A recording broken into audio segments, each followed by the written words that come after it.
The first thing I remember about that night was the silence. Not the gentle, sleepy quiet of ordinary winter evenings, but a deep, heavy stillness that settled over the snow like a thick blanket. Even the wind seemed to hold its breath. The stars were sharp and cold above the North Pole, and the northern lights hung low and pale, as if they were tired. I stood outside my workshop for a moment, boots crunching in the snow, wondering why the world felt as though it were waiting for something it didn't quite understand. I have lived through more winters than I can count, and I know the moods of the season as well as I know the jingle of my own sleigh bells. There are bright winters, when joy seems to sparkle in the very air, and hard winters, when storms rage and people huddle closer together. But this winter felt different. There was a shadow to it, a heaviness. Letters had been arriving at the North Pole, full of worries I had never seen in such numbers before. Children writing not just for toys, but for peace, for their parents to stop arguing, for their friends to come back, for nightmares to go away. It was as if the world's fears had grown louder. As I walked through the workshop, the elves were still busy, but even their laughter sounded subdued.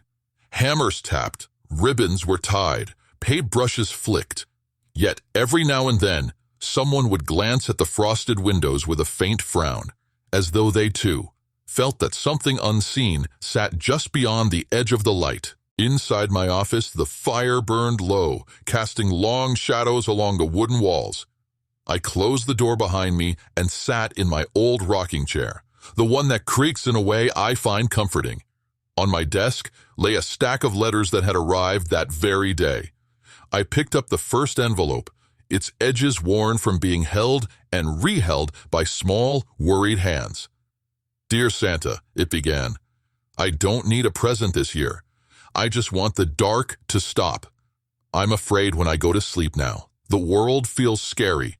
Can you help?" The next letter was similar, and the next, and the next. Requests for courage, for hope, for comfort.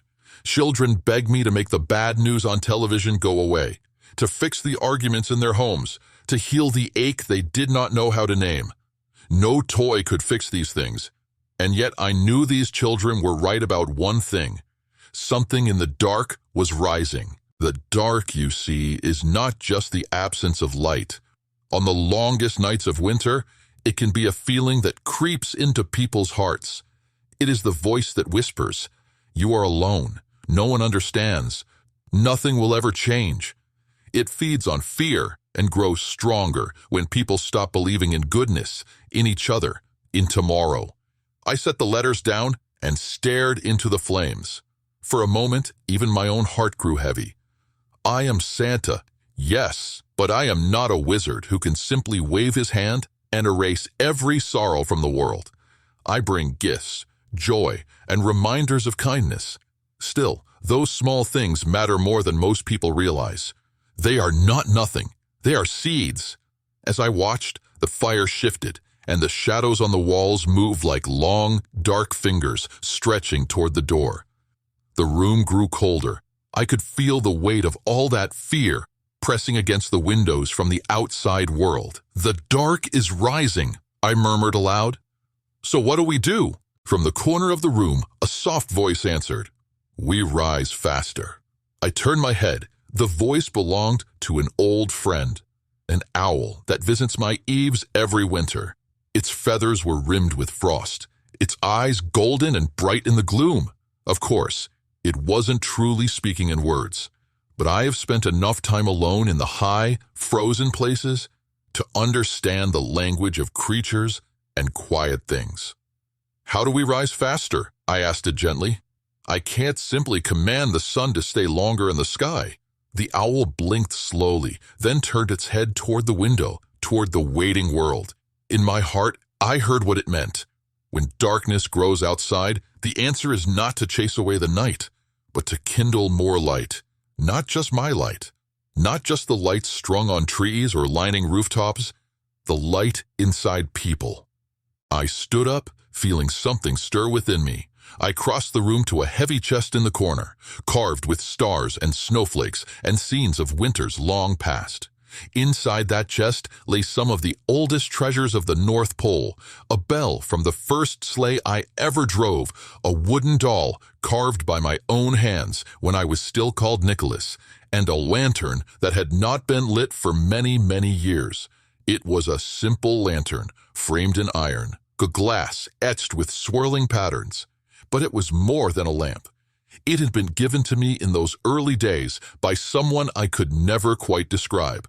Someone who seemed part winter wind, part starlight, part whispered prayer. When I had first taken up this role, I had been told, "This lantern will burn with the courage of the world's children. When it dims, you will know the dark is rising. When it shines, you will know hope still lives." My hands trembled slightly as I lifted it from a chest. The lantern was cold to the touch, and the wick inside looked dull and gray. I carried it back to the fire and held it close to the embers. "Show me," I whispered. For a moment, nothing happened. Then, slowly, a tiny spark flickered at the wick's tip. It shivered, wavered, nearly went out, and then, as if strengthened by voices I could not hear, it steadied. A small flame rose and began to glow. Faint at first, but real.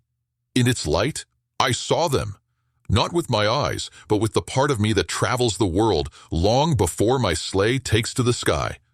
I saw a child in a dark bedroom, clutching a stuffed animal and whispering, "Please let tomorrow be better." I saw another child slip a kind note into a classmate's desk. I saw siblings sharing their last piece of chocolate. I saw a boy standing up for a friend being teased.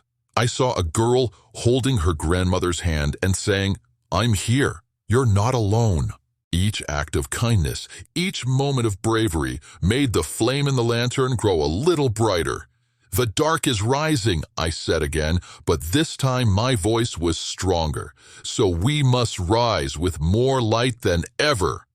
That night, before my Christmas Eve journey, I did something I had not done for centuries. I took the lantern and carried it through the workshop. The elves paused one by one, eyes widening as they saw the soft, steady glow. It cast no harsh shadows.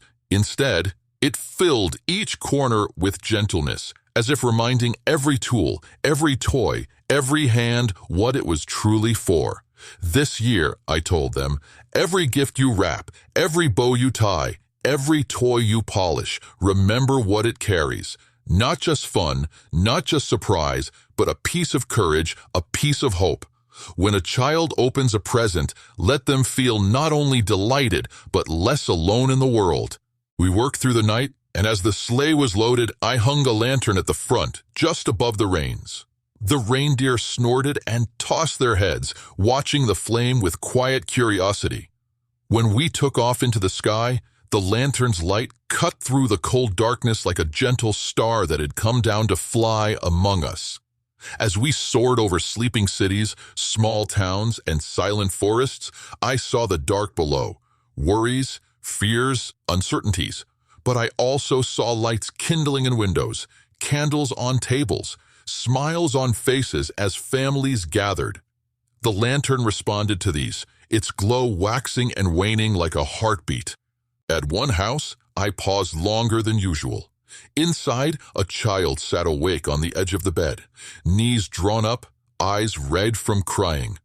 The room was not lit by a lamp, but by the faint glow of a digital clock and a tiny string of fairy lights taped above the headboard. The child had not left out cookies, had not written a long list.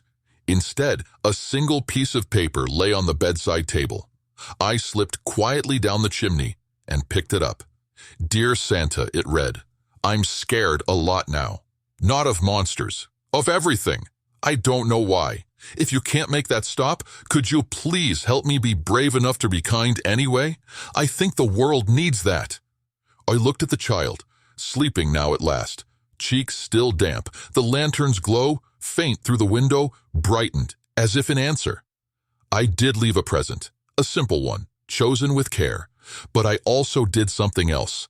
I stood at the foot of the bed, holding the lantern, and let its light fall gently over the child's face. "You are braver than you feel," I whispered softly. Every time you choose kindness, even when you're afraid, you push the dark back. Remember that. The child stirred, not fully waking, but relaxing, the tension easing from small shoulders. As I left, the lantern's flame burned just a little stronger. All across the world that night, I saw more signs. A father and mother, exhausted but determined, deciding to speak gently instead of snapping at one another. Neighbors shoveling snow from a stranger's steps. A teenager quietly setting aside a gift for someone who had none. Little sparks here and there, glimmering against the weight of worry. The dark is rising. Yes, the world feels heavier some years than others. But what I saw from the sky, lanterns swinging softly at the sleigh's front, was this. The light is rising too. It rises in every hand that reaches out, every kind word spoken, every moment someone chooses hope over despair, patience over anger, compassion over indifference. When I finally returned to the North Pole, the sky to the east was beginning to pale with the first hint of morning. I carried the lantern back into my office and set it upon the desk beside the stack of letters. The flame was still burning, steady and warm. I know the dark will try again. It always does. It will whisper in your ears when you feel small, lonely, or overwhelmed. It will tell you that kindness doesn't matter, that the world is too broken, that your light is too small. But I have seen what even the smallest light can do in the deepest night. So remember this, my dear friends. When the dark is rising, you are not helpless. You carry a lantern of your own within you. Each time you choose to care, to share, to listen, to forgive, you turn that light up a little brighter. When many hearts do this together, the dark can rise all at once. It will never win. On the longest nights, when the world feels heavy and the news feels frightening, pause, breathe, light a candle if you can. Sit by a window and look up at the sky. Somewhere out there, my lantern is still burning. And somewhere nearer, in a quieter place, your own light is waiting to be kindled once more.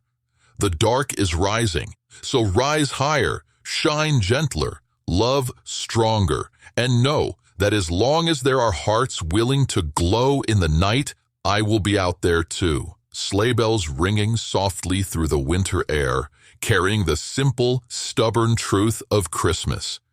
You are not alone, and the light within you matters more than you can possibly imagine. Merry Christmas, always.